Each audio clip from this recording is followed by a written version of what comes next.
वेंकटाद्रिसमं स्थानं ब्रह्मांडे नास्ति किंचन वेंकटेश समो देवो न भूतो न भविष्यति। ओं नमो वेंकटेशाय।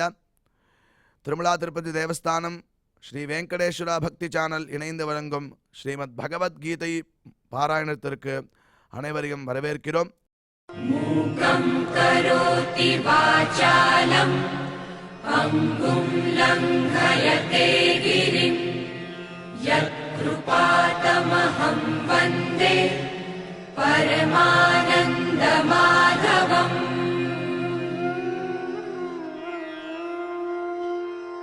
करारविन्देन पदारविन्दम् मुखारविन्दे विनिवेशयन्तम् वटस्य पत्रस्य पुटे शयानम् बालं मुकुन्दम् मनसा स्मरामि.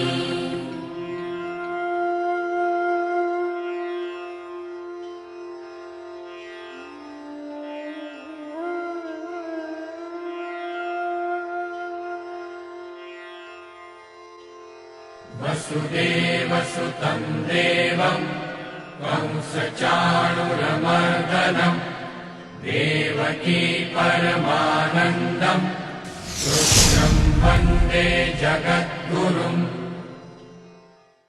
साक्षात् भगवाने भगवद्गीतयिल नाहं वेदैः न तपसा न दानेन न चेज्जया शक्य एवं विधो द्रष्टुं दृष्टवानसि मां यथा அப்படின்னு 11வது அத்தியாயத்தில் 53வது ஸ்லோகம். அதுக்கு அடுத்த ஸ்லோகம் பக்தியா த்வனன்யா சக்யா அஹமேவம் விதோர்ஜுன ஞாத்தும் திரஷ்டுஞ்ச தத்வேன பிரவேஷ்டுஞ்ச பரந்தபா அப்படின்னு பகவான் ஸ்வயம் தன் முகத்தினாலேயே தன்னை அடைய வேண்டிய மார்க்கத்தை காட்டுகிறார். பக்தியினாலே நான் அடைய முடியும், பக்தியினாலே என்னை அடைய முடியும்னு காட்டுறார். அர்ஜுனனுக்கு இந்த இடத்துல உபதேசம் பண்ணார். இதே மாதிரி பாகவதத்திலையும் 11வது ஸ்கந்தத்தில் உத்தவன் அப்படிங்கிற பெரிய பக்தனுக்கு உபதேசம் பண்ணுறார். நசாதயதி மாயோகா நசாங்கியம் தர்ம உத்தவ ந ஸ்வாத்தியாகஸ்தபஸ்தியாகா யசா பக்திர் மமோர்ஜிதா அப்படின்னு சொல்லி பக்தியாக மேகயாகிராஹ்யா அப்படின்னு சொல்கிறார். பக்தியினாலேயே நான் கட்டுப்படுவனாக ஆவேன் அப்படின்னு அந்த இடத்துல காட்டுறார். அப்படின்னா பக்தினா என்ன அப்படின்னு நம்ம விசாரம் பண்ணணும். பகவத்கீதையிலையும் பகவான் பக்தியினாலே நான் கட்டுப்பட்டவனாக இருக்கிறேன்கிறார். பாகவதத்திலையும் இதே சொல்கிறார். அப்படின்னா பக்தினா என்னன்னு நம்ம விசாரம் பண்ணணும். பண்ணினோன்னா பகவத்கீதையில் இன்னொரு இடத்துல சொல்லும்போது ஸ்வகர்மனா தமபியர்ச்சியா சித்திம் விந்ததி மாணவகாங்கிறார். தன்னலம் இல்லாமல் எல்லாம் பகவானோடுது அப்படின்னு ஒரு நினைப்போட செய்யக்கூடிய செயலே பக்தி அப்படின்னு பகவானே சொல்கிறார். அதை தொடர்ந்து பார்த்தோன்னா பக்தின்னு நம்ம பண்ணுற ஜபமா பாராயணமா தபஸா யஜ்ஞமா ஹோமமா இல்லை தானமா இல்லை கர்மானுஷ்டானங்களா அப்படின்னு விசாரம் பண்ணால் ஒவ்வொருத்தரும் ஒவ்வொன்று சொல்கிறா. இந்த உத்தவனுக்கு உபதேசித்த பகவான் உத்தவனை போய் பார்க்க சொல்கிறார். நேராக கோபிகைகள்கிட்ட போய் பார்க்குறார். கோபிகைகளை பார்த்த உடனே பக்தின்னு இதுதான்ப்பா அப்படின்னு கோபிகைகள்லாம் பார்த்து தெரிஞ்சுக்கிறான் உத்தவன். அவள் என்ன செஞ்சா கோபிகைகள் அப்படின்னு பார்த்தோன்னா அவள் ஏதாவது பாராயணம் பண்ணாளா, இல்லை ஏதாவது தபஸ் பண்ணாளா, இல்லை யஜ்யங்கள் பண்ணாளா, இல்லை தானங்கள் பண்ணாளா அப்படின்னா அவள் அழுதா அப்படிங்கிறார். அழுதாளா அப்படின்னா அழுறதுக்கு காரணம் என்ன அப்படின்னா அந்த பற்று அப்படின்னு சொல்கிறார். பற்றுன்னு என்னென்னா பற்றுக்கு காரணமாக இருக்கக்கூடியது பிரேமை அப்படிங்கிற அன்புங்கிறது. இந்த பிரேமை அன்பு பற்று அப்படிங்கிறது நம்ம லௌக்கிகமாக பல இடத்துங்களில் வச்சுட்டுருக்கோம். பல இடத்துல பார்த்தோன்னா மக்கள்கிட்ட வச்சுட்டுருக்கோம், நம்மளுடைய வீட்டில் வச்சுட்டுருக்கோம், வாகனங்களில் வச்சுட்டுருக்கோம், நம்மளுடைய பதவியில் வச்சுட்டுருக்கோம், பணத்தை சம்பாதிக்கிறதுல ஒரு பற்று வச்சுட்டுருக்கோம், நம்மளுடைய சொத்து மேலே ஒரு பற்று வச்சுட்டுருக்கோம், நம்மளுடைய உத்தியோகத்தின் மேலே ஒரு பற்று வச்சுட்டுருக்கோம், பிஸ்னஸ் மேலே ஒரு பற்று வச்சுட்டுருக்கோம். அப்படின்னு பலவிதமான நம்ம வஸ்திரங்கள் மேலே இதை ரொம்ப விசேஷமாக பற்று வச்சுட்டு எடுத்து மடித்து வைக்கிறோம்.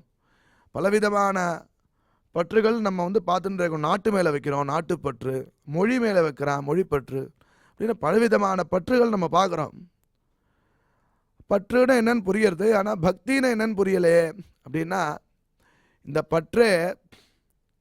பற்று காரணம் பிரேமைன்னு பார்த்தோம். இந்த பற்றுங்கிறத ஒவ்வொரு இடத்துல வைக்கும்போது ஒவ்வொரு பேர் அடையிறது. உதாரணமாக நண்பன்கிட்ட ஒரு நண்பன் வைக்கிறது பேர் பிரேமைங்கும் போது அதுக்கு பேர் நட்பு அப்படிங்கிற பேர் வைக்கிறோம். ஒரு காதலன் காதலிகிட்ட வைக்கும்போது அது பேர் காதல்னு ஆறுது.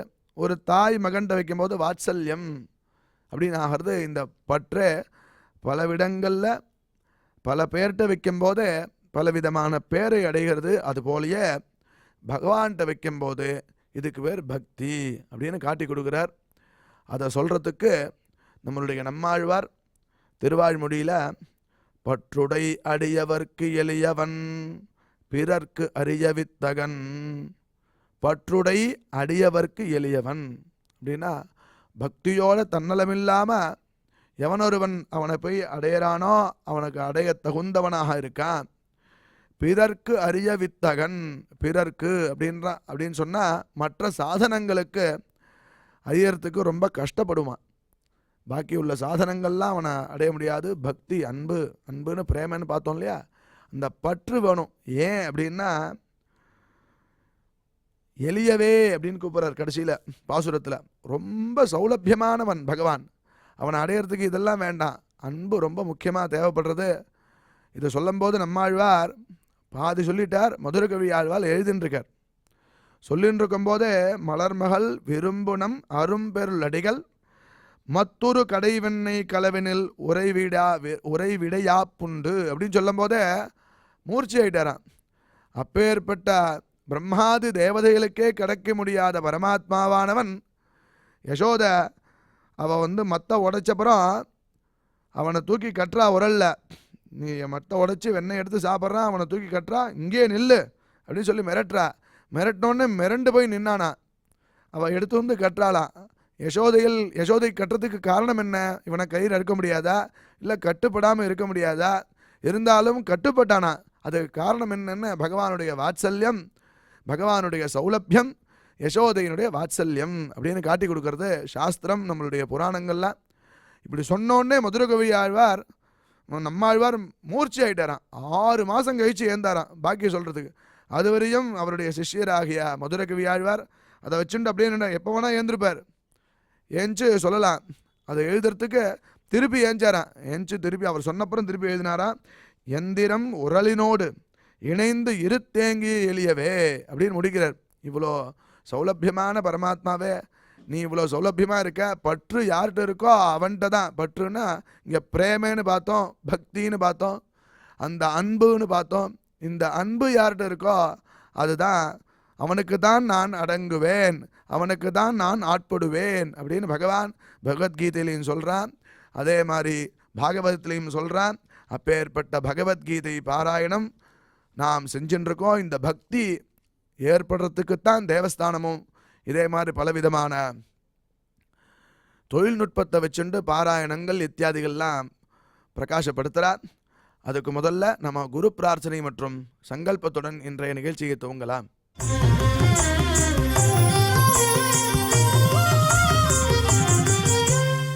ஸ்ரீ குரு பிரார்த்தனா.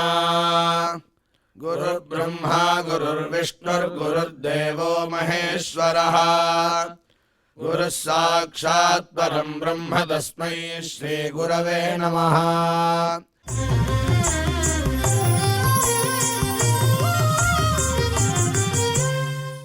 ஸ்ரீனிவாச பிரார்த்தனா. நமः க்ஷீராப்திநாதாய வைகுண்டாச்சலவாசினே முகுந்தாய நமோ நித்யம் அனந்தாய நமோ நமः.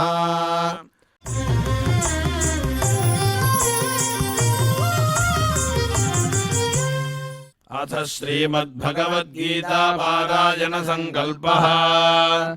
श्रीमदादिवराह क्षेत्रे विराजमानस्य अखिलाण्डकोटि ब्रह्माण्ड नायकस्य श्रीपद्मावती जानेः भगवतः श्रीवेङ्कटेश्वर स्वामिनः दिव्यसन्निधौ जगद्गुरोः श्रीकृष्णपरमात्मनः अनुग्रहेण समस्तप्रपञ्चस्य विशेषतः भारतदेशस्य उत्तरोत्तर शुभसम्पत्समृद्ध्यर्थम् श्रीमद्भारतदेशगत तपस्विजन तपोबलवृद्धिद्वारा समस्तस्यापि मानवसमाजस्य सर्वारिष्टपरिहारार्थम् एतद्देशवासिनां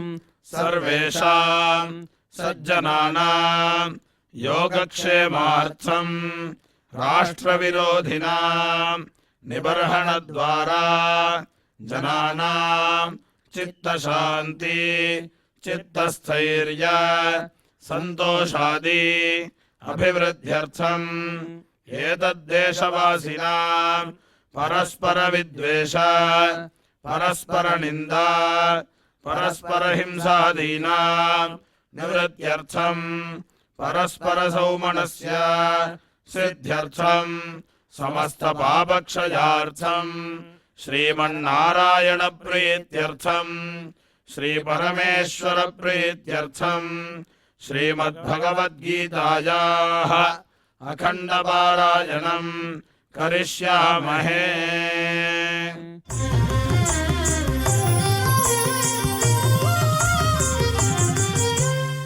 श्रीगीता प्रार्थना श्रीवत्साङ्गम् महोरस्कम् वनमाला विराजितम् शङ्खचक्रधरम् देवम् कृष्णम् वन्दे जगद्गुरुम्।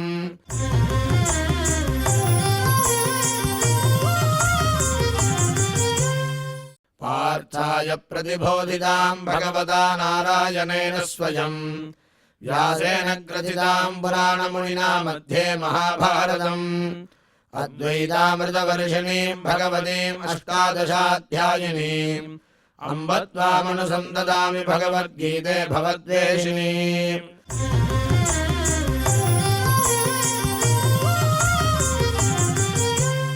श्रीवेदव्यास प्रार्थना व्यासम् वसिष्ठनप्तारम् शक्तेः पौत्रमकल्मषम् पराशरात्मजम् वन्दे सुखदातम् तपोनिधिम्।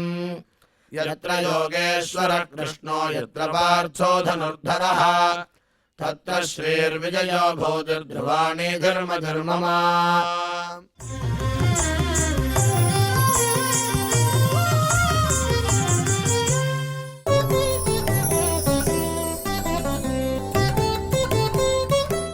द्वौ भूतसर्गौ लोकेऽस्मिन् दैव आसुर एव च दैवो विस्तरशः प्रोक्त आसुरं पार्थ मे शृणु। இப்பொழுது டாக்டர் திரு வு.வே. அனந்த பத்மநாபாச்சாரியார் சுவாமிகள் நமக்கு இந்த ஸ்லோகங்களின் அர்த்தங்களை விவரிப்பார். அதை மனதில் வாங்கிக் கொள்வோம்.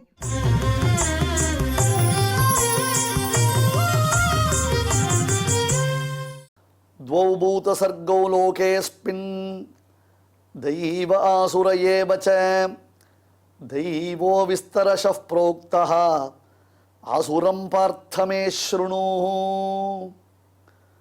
ஓம் நமோ பகவதே வெங்கடேஷாய. எல்லாருக்கும் வரக்கூடிய சந்தேகம் தான் அர்ஜுனனுக்கும் வந்தது. மகாபாரதத்திலேயே இந்த உத்தியோக பருவம் என்பதாக சொல்லுவார்கள். அதே மாதிரி யானசந்தி பருவம் என்பதாக சில பருவங்கள் உண்டு. மொத்தம் 18 பருவங்கள் பிரதான பருவங்கள், அப்புறம் உபபருவங்கள் என்பதாக அதற்குள்ளே இருக்கக்கூடிய பருவங்கள் உண்டு. அதில் சில இடங்களில் இந்த துரியோதனன், திருதராஷ்டிரன், கர்ணன் இவர்களிடத்தில் சில பெரியோர்கள் பேசுகிறார்கள். லைக் பீஷ்மர் பேசுகிறார், துரோணர் பேசுகிறார், வியாசர் பேசுகிறார், விதுரர் பேசுகிறார், பரசுராமர், சனத் சுஜாதர் முதலானவர்கள்லாம் பேசுகிறார். ஆல்மோஸ்ட் எல்லாரும் கொடுக்கக்கூடியதான ஒரு இன்ஃபர்மேஷன் என்ன அப்படின்னு கேட்டால், நீங்கள் நினைக்கிற மாதிரி அர்ஜுனன் கிருஷ்ணன் அப்படின்றது சும்மா யாரோ ஆத்தான் அம்மாஞ்சி அப்படின்ற மாதிரி நினச்சிக்காதீங்கோ. சாட்சாத் நரநாராயணர்கள் தான் அர்ஜுனனும் கிருஷ்ணனுமாக பிறந்திருக்கிறார்கள். நர நாராயணர்கள் தான் அர்ஜுனனும் கிருஷ்ணனுமாக பிறந்திருக்கிறார்கள். இதில் இன்னொரு ஒரு துணைக்கதை ஒன்று உண்டு. ஒரு கதை ஒன்று சொல்லுவா பெரியோர்கள்லாம்.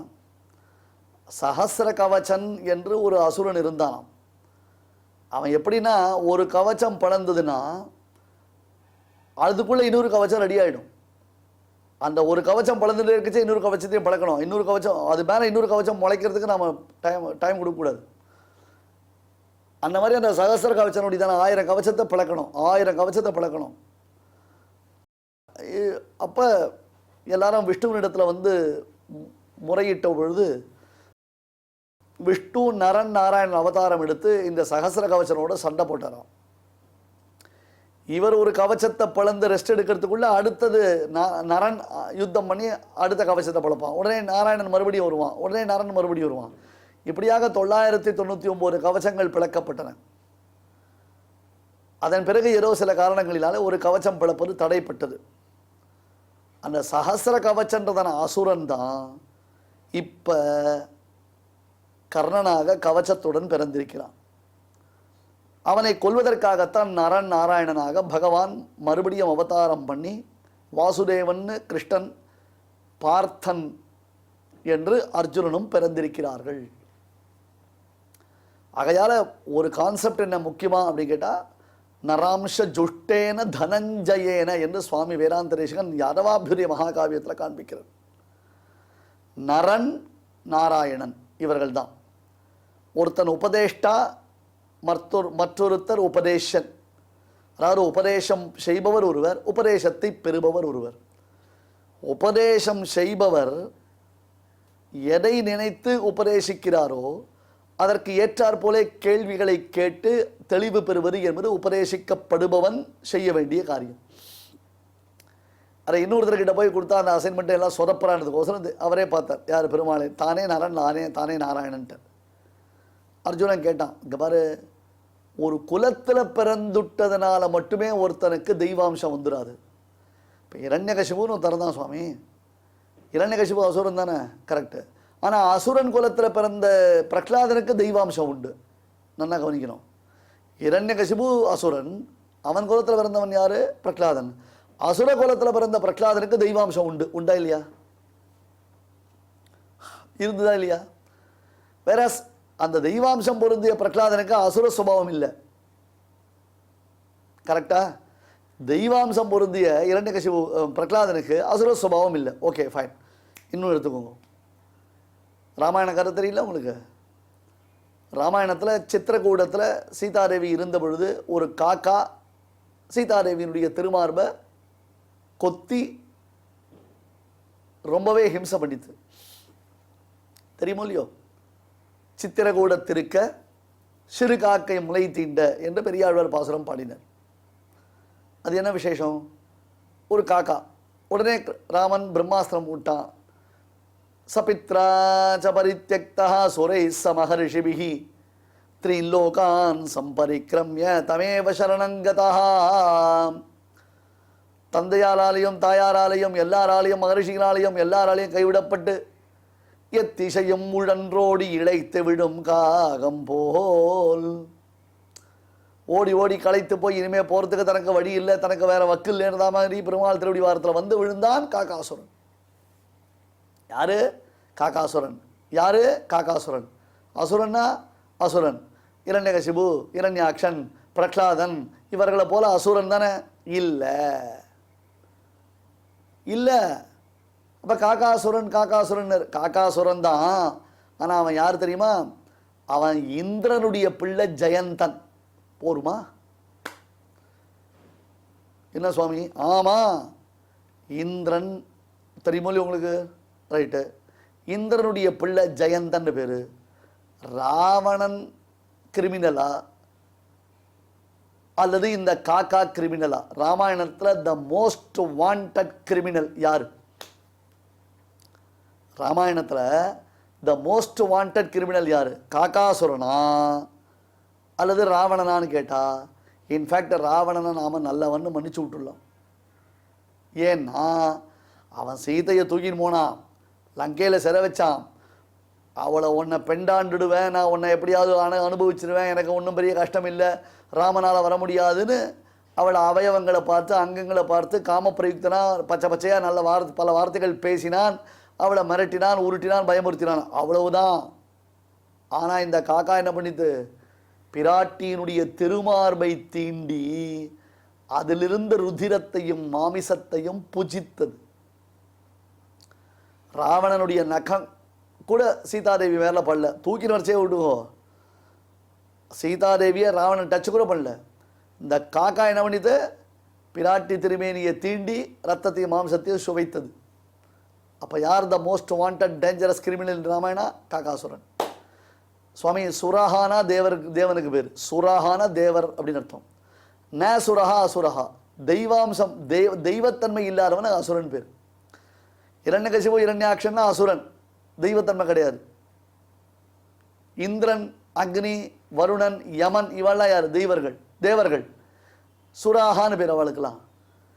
அந்த இந்திரனுக்கு பிள்ளையா பிறந்த ஜெயந்தனுக்கு அசுரத்தன்மை இருந்ததினாலே அவனுக்கு பெயர் காகாசுரன். அசுரனுக்கு பிள்ளையாக பிறந்த பிரகலாதனிடத்துல தெய்வத்தன்மை இருந்த காரணத்தினாலே பிரகலாதனுக்கு பெயர் என்ன? சாத்விகன், மகாத்மா, பக்தன். ஆகையால என்ன தெரிகிறது? அசுர குலத்தில் பிறந்ததுனால ஆசுர சம்பத்து, தெய்வ குலத்தில் பிறந்ததுனால தெய்வீ சம்பத்து. அதுக்கு இதுக்கு சம்பந்தம் கிடையாது. அசுர குலத்தில் பிறந்தவனுக்கும் தெய்வீ சம்பத்து உண்டு, தேவ குலத்தில் பிறந்தவனுக்கும் ஆசுரி சம்பத்து உண்டு. இந்த ரெண்டு எக்ஸ்ட்ரீம் எக்ஸாம்பிளை நாம் புரிஞ்சுக்கணும். இந்த எக்ஸ்ட்ரீம் எக்ஸாம்பிளை நாம் புரிந்து கொள்ள வேண்டும். எனவே இங்க இந்த தெய்வாசுர சம்பத் என்ன என்பதை சொன்ன பெருமாள் தெய்வீ சம்பத்தை விஸ்தாரமா சொல்லிட்டா அர்ஜுனா. இனி ஆசுரி சம்பத்தை பத்தி நான் உனக்கு எக்ஸ்பிளைன் பண்றேன்னு ஆரம்பிக்கிறான். இதுதான் முக்கியம். ஏன்னா இந்த ஆசுரி சம்பத்தினால தான் நம்ம அல்லாடின்னு இருக்கோம். இந்த ஆசுரி சம்பத்து நம்ம கிட்ட இருக்குன்னே தெரியாமல் நாம நம்மள பெரிய தெய்வ பிரகிருதியா நினைச்சுக்கிறோம். இது தெரிஞ்சால்தான் நம்மிடத்தில் உள்ள துர்குணங்களை வேருடன் களைந்து போக்கடிக்க முடியும். எல்லாரும் பெருமாளுக்கு சேஷபூதர்கள் தானே, எல்லாரும் ஒன்று தானே. அதுல சிலர் தெய்வீ சம்பத்தை, சிலர் ஆசுரி சம்பத்தை ஏன் பெற்றிருக்கிறார்கள் அப்படின்னு கேட்டா அந்த சந்தேகம் இப்ப தீர்க்கப்பட போகிறது. ஏன் இந்த பார்ஷியாலிட்டின்றதான கேள்வி வருது, அந்த கேள்விக்கு உண்டான பதில் வரப்போகுது. தௌபூத சர்கோ லோகேஸ்மின் தெய்வ ஆசுர ஏவச தெய்வஹ விஸ்தரஷ ப்ரோக்தஹ ஆசுரம் பார்த்த மே ஸ்ருணு. ஏ அர்ஜுனா, இந்த பிரகிருதி மண்டலத்தில், பிரகிருதி மண்டலம்னா பிரம்மலோக பரியந்தம். நீங்க பிரகிருத்தினா பூமி பூமி நினைச்சுக்காதீங்க. பிரகிருத்தினா பிரம்மலோக பரியந்தம் பிரகிருதி. இந்த பிரகிருதி மண்டலத்தில் பிராணிகளுடைய படைப்பானது தெய்வம் ஆசுரம் என்று இரண்டு விதமாக இருக்கு. அதுல தெய்வீ சம்பத்தை குறித்ததான விஸ்தாரமாக நான் சொன்னேன். இப்ப ஆசுர சம்பத்தை பத்தி சொல்றேன். நீ யாருக்கிட்டையும் போய் கேட்க வேண்டாம், என்ன சொல்லுவாரோன்னு தெரிஞ்சுக்க வேண்டாம், புரியலே நினச்சிக்க வேண்டாம். என்னிடத்துலயே கேளு, நானே உனக்கு கிளாரிட்டியா கொடுக்குறேன். உனக்கு கிறிஸ்டல் கிளியரா உபதேசம் பண்றேன். தெய்வஹ ஆசுர ஏவச, அவரவர்கள் செய்திருக்கக்கூடிய புண்ணிய பாபங்களுக்கு தக்கபடி தான் பிறக்க முடியும். இன்னொரு விதமாக பார்க்கலாமா நம்ம? மகாபாரதம் அதனால் தான் பெரிய பெருமை பெற்றது. ஒவ்வொரு ஆங்கிள்லேருந்து நாம் பார்க்கும் பொழுது புதியதாக நமக்கு பலவிதமான விசேஷார்த்தங்கள் புரியும் இந்த மகாபாரதத்தில். நேற்று உபன்யாசத்தில் பார்த்தோம், கர்ணன் ஒரு கேரக்டர் இருக்கு. அந்த கேரக்டர் பேரில் நமக்கு பரிதாபமே வரக்கூடாது. ஆனால் பரிதாபப்படுறதுக்கு பல ரீசன்கள் நம்ம வச்சுருக்கோம். குறிப்பாக நாம் என்ன சொல்கிறோம், பாண்டவர்கள் யாரு? குந்தி தேவிக்கு பிறந்தவர்கள். குந்தி தேவிக்கு பாண்டவர்கள் எதன் மூலமாக பிறந்தா? மந்திரம் மூலமாக பிறந்தா. தெரியுமா உங்களுக்கு? மகாபாரதம், ராமாயணம் இது ரெண்டுத்தினுடைய அடிப்படையே சாபம்தான். மகாபாரதம் ராமாயணம் ரெண்டுத்தினுடைய அடிப்படையே சாபம்தான். தசரதன் காட்டில் வேட்டையாட போனான். அப்போ ஒரு மிருகம் தண்ணீர் குடிக்கிற சப்தம் கேட்டது. ஒரு மிருகம் தண்ணீர் குடிக்கிற சப்தம் கேட்டது. என்ன மிருகம்னு பார்க்கல, சப்தம் வந்த திசையை குறித்து அம்பு அடித்தான். ஐயோ அம்மானு சத்தம் கேட்டது. பதறி போய் ஓடி வந்து பார்த்தா ஒரு ரிஷிகுமாரன், முனிகுமாரன், அவன் மீது அம்பு பாய்ந்திருந்தது. குடுவை, இந்த காலத்தில் பாட்டில் இருக்கு இல்லையா, அந்த மாதிரி குடுவையில் அந்த காலத்தில் அவன் தண்ணீரை முகர்ந்தான். கலக் கலக் கலக் அப்படின்னு அந்த தண்ணீரானது முகரப்பட்டது. அது ஒரு மிருகம் தண்ணீர் அருந்துவதை போல சப்தம் காதில் விழுந்தது தசரதனுக்கு. ஐயோ இப்படி ஆயிடுத்தேனோடனே, என்னுடைய தாய் தந்தையர் தாகத்தினால் தவிக்கிறா, நீங்கள் கொண்டு போய் தயவு செஞ்சு எங்கள் அப்பா அம்மாவுக்கு தண்ணீர் கொடுத்துருங்கோ. நீங்கள் நினைக்கிற மாதிரி நான் ரிஷிகுமாரன் இல்லை, ஒரு கலப்பு திருமணத்தில் பிறந்தவன், அதனால் உங்களுக்கு பிரம்மஹத்தி தோஷம் வராது என்று அந்த பிள்ளை சொல்லிட்டு உசுரை விட்டுறான். சரிட்டு தசரதன் அவருடைய தாய் தந்தையருக்கு தண்ணீரை கொண்டு போய் கொடுக்குறான். தம் பிள்ளை தான் தண்ணீர் கொண்டு வந்து கொடுத்தான்னு நினச்சி அந்த தாய் தந்தையர் அந்த தண்ணீரை பருகிறான். பருகிற உடனே தசரதன் சொல்கிறான், நான் உங்கள் பிள்ளை இல்லை, உங்கள் பிள்ளையை கொன்றவுடனே, அடா பாவி மகாபாவி, எங்கள் பிள்ளையை கொன்று விட்டாயே, இப்படி எங்களை அனாதையாகி விட்டாயே, நிராதரவாகி விட்டோமே நாங்கள் உனக்கு சாபம் கொடுக்கிறோம், எங்களை போன்றே நீயும் புத்திர சோகத்தால் இறப்பாயாக என்று சாபம் கொடுத்துட்டான். அந்த சாபம் தான் தசரதனுக்கு புத்திர சோகத்தினால் மரணம் உண்டாச்சு.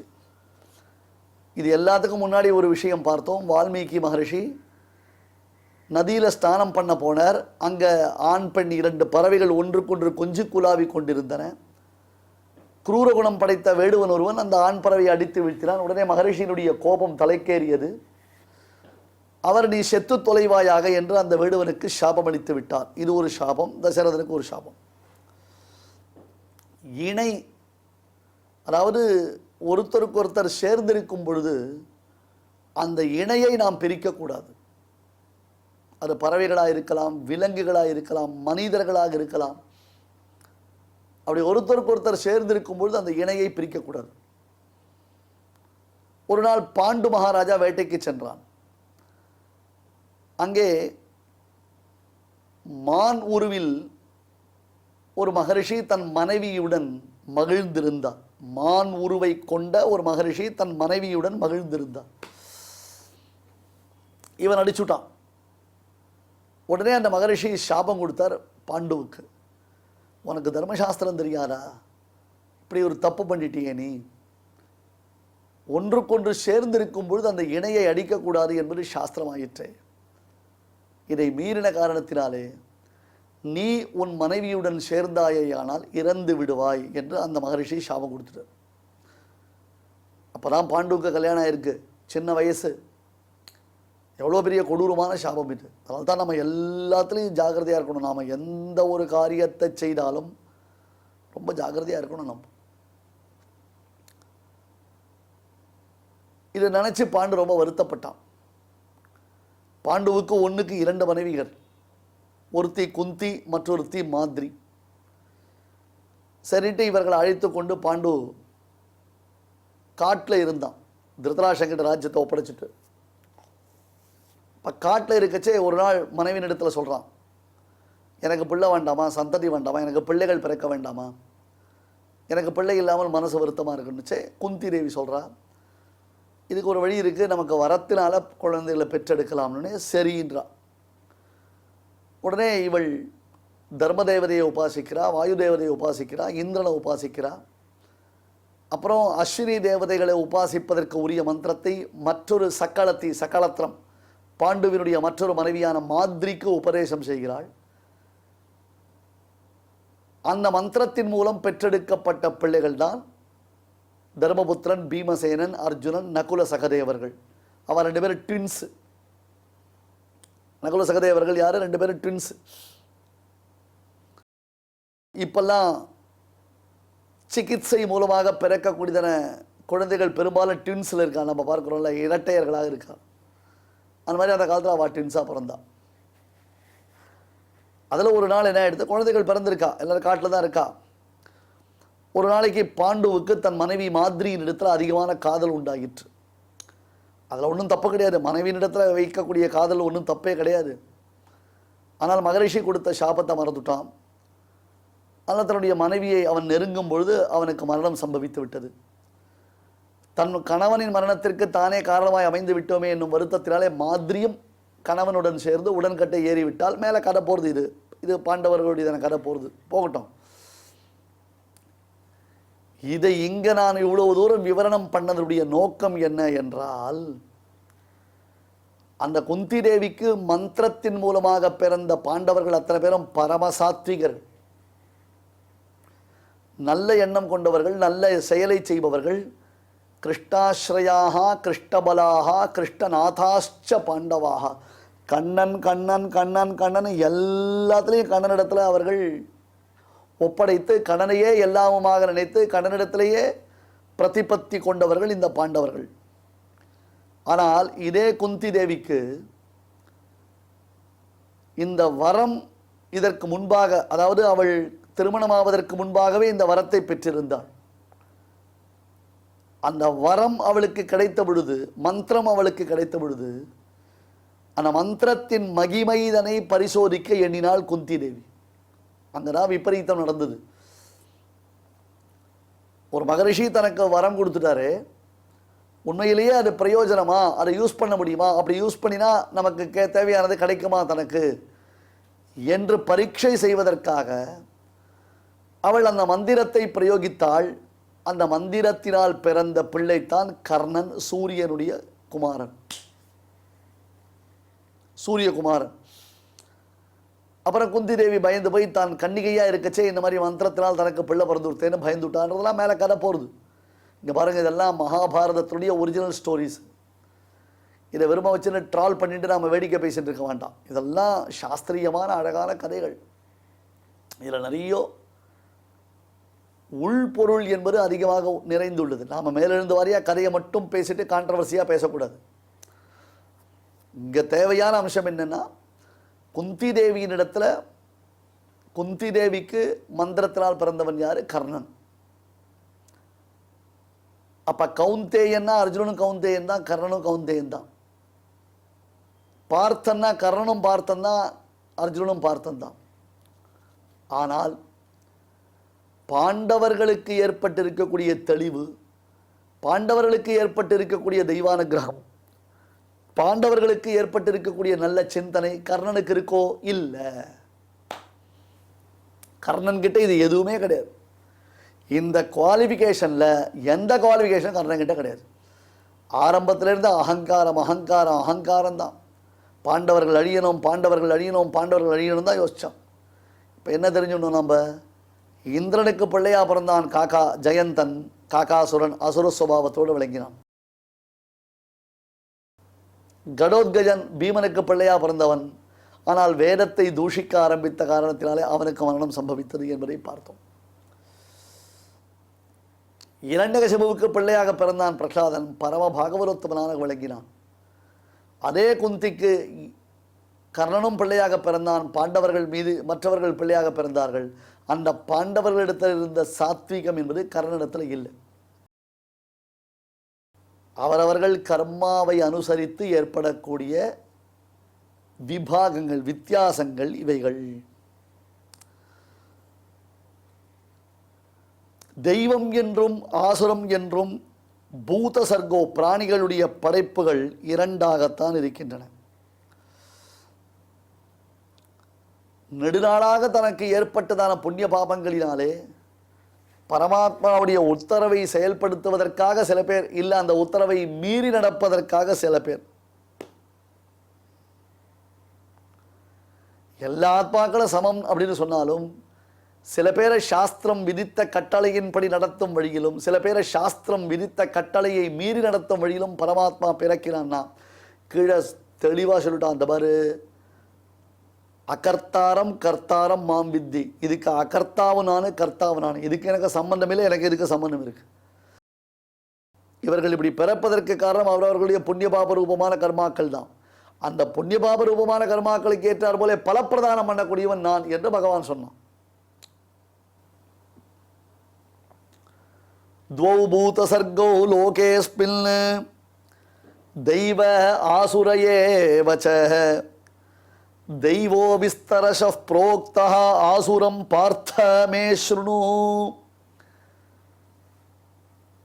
இவ்வளவு விஸ்தாரமாக உனக்கு தெய்வோ விஸ்தரஷ புரோக்தா, தெய்வீ சம்பத் என்பது விஸ்தரஷ புரோக்தா, நல்ல விஸ்தாரமா ரொம்ப நல்ல எலாபரேட்டா உனக்கு நான் சொல்லி கொடுத்துட்டேன்.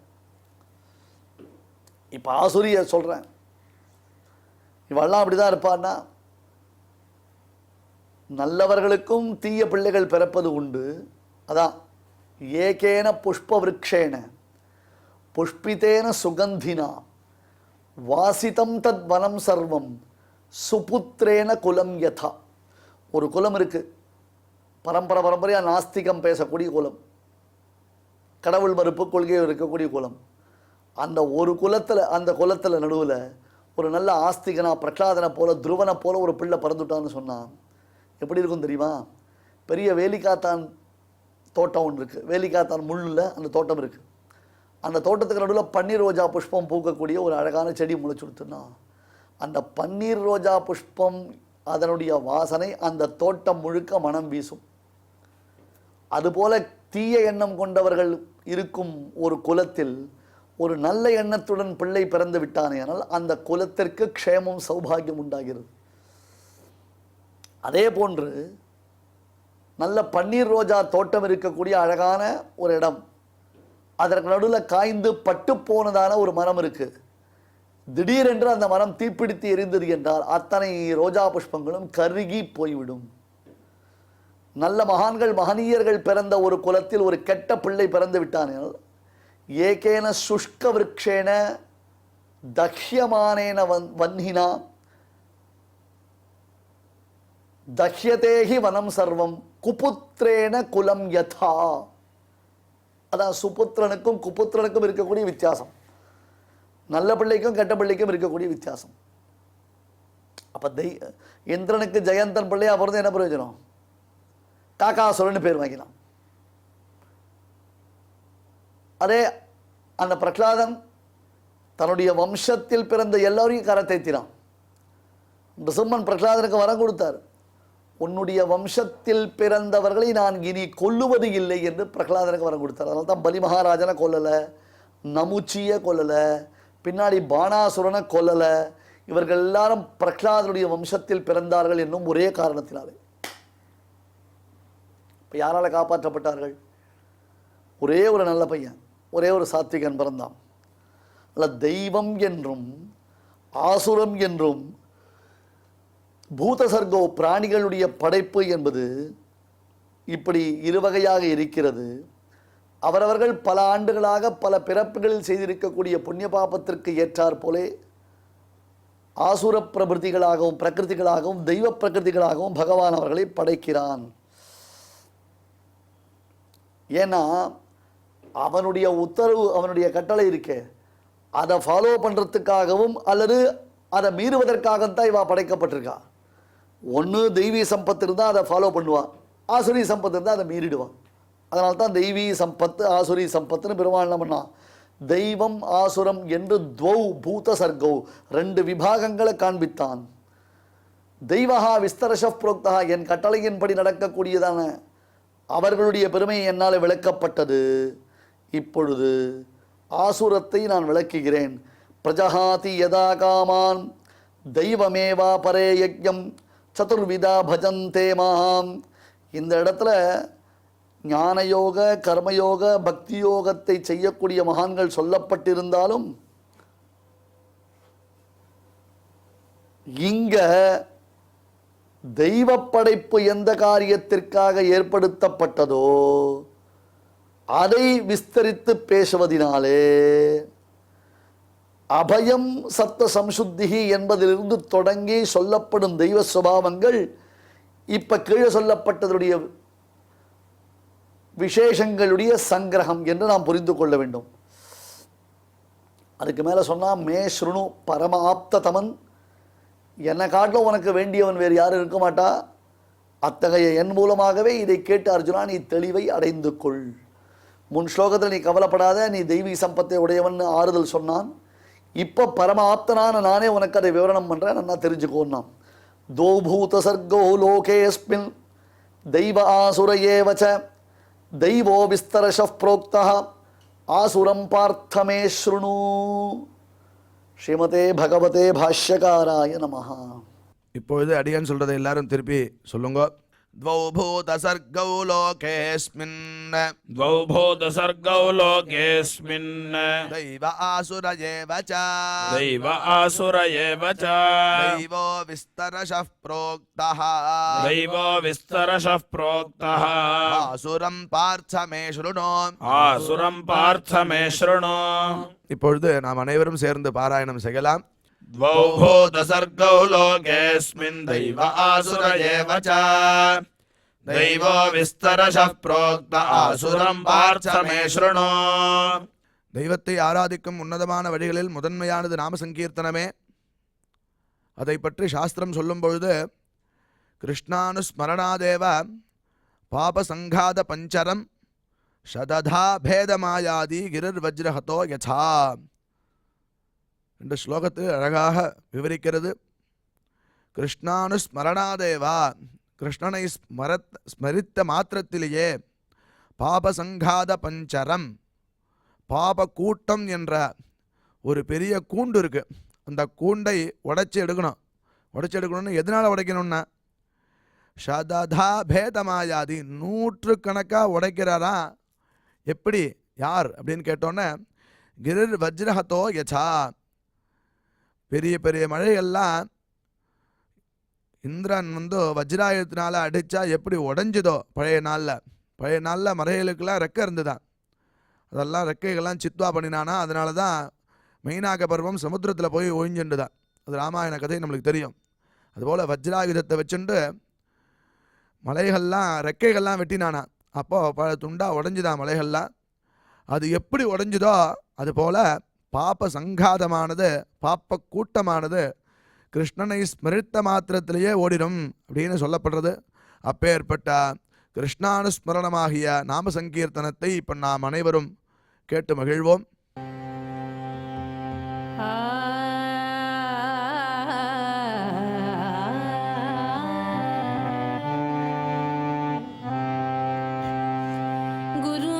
Rama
இந்த நிகழ்ச்சியில் இதுவரை நாம் பாராயணம் செய்த ஸ்லோகங்களில் ஏதேனும் அக்ஷரதோஷம் ஏற்படுத்தியிருந்தால் அதை நிவர்த்திக்கும் பொருட்டு பகவானிடம் க்ஷமா பிரார்த்தனை செய்வோம்.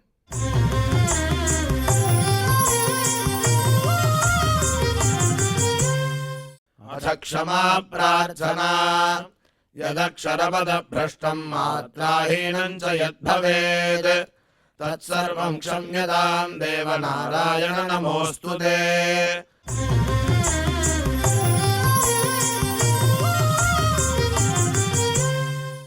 अथ भगवत्समर्पणम् कायेन वाचा मनसेन्द्रियैर्वा बुद्ध्यात्मना वा प्रकृते स्वभावात् करोमि यद्यत् सकलम् परस्मै नारायणायेति समर्पयामि.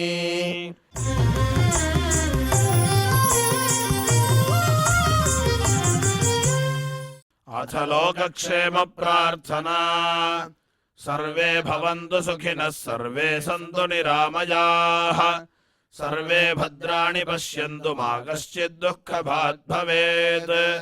பகவானுடைய கிருபை நாம் அனைவருக்கும் கிடைக்க வேண்டி மங்களாசாசனத்துடன் இன்றைய நிகழ்ச்சி நிறைவு பெறுகிறது.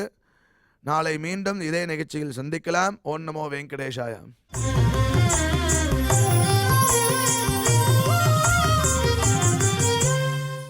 अथ मङ्गलम् श्रियः कान्ताय कल्याणनिधये निधयेऽर्थिनाम् श्रीवेङ्कटनिवासाय श्रीनिवासाय मङ्गलम्.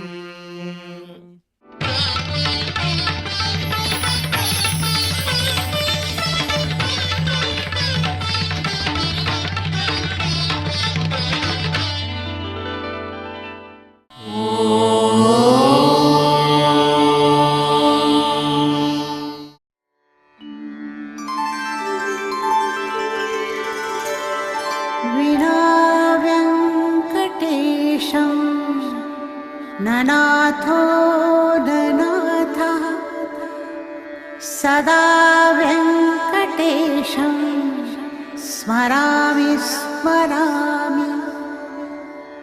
हरे वेङ्कटेश प्रसीद प्रसीद. प्रियं वेङ्कटेश प्रयच्छ प्रयच्छ.